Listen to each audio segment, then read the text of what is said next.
If you want to see how we took our window from this to this and how to avoid mistakes like this, then keep watching. Furrelor did send this frosted glass paint out to us so we could test it out and give our honest feedback. I will preface this video by saying that I am not a handy person. I never paint. I never do anything remotely laborious around the house other than like kitchen duties. So I personally think this kit is super easy to use. This comes with just about everything you need to get started. What I would recommend is maybe having something like a little tray to put your paint in or a very wide brim cup that the paint roller would fit into. I love this roll of plastic that they sent with the built-in tape.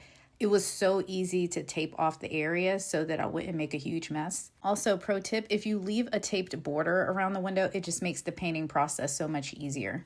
The next part is mixing your paint. You want to use a 6-to-1 ratio. So 6 parts of this paint, and then the paint B, you're going to use 1 part. So I just eyeballed it.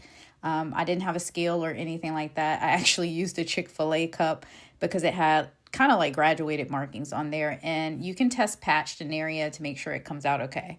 The first coat went on flawlessly, you guys. I was so impressed at how good this came out.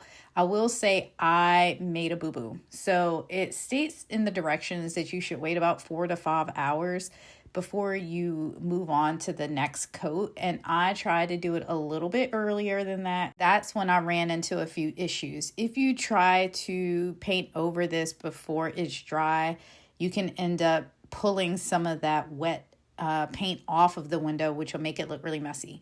Anyway, I decided to leave it alone. I'm going to probably go back and do another coat at some point, but this looks so good to me. Obviously, if you get out of the shower, no one can see it. My husband went outside and tried to look through the window and he couldn't see. Now, it does look a little streaky and yellowish. That's because we have some stuff outside of the window that's casting a reflection. This actually turned out really good, and this paint is super clutch and easy to use.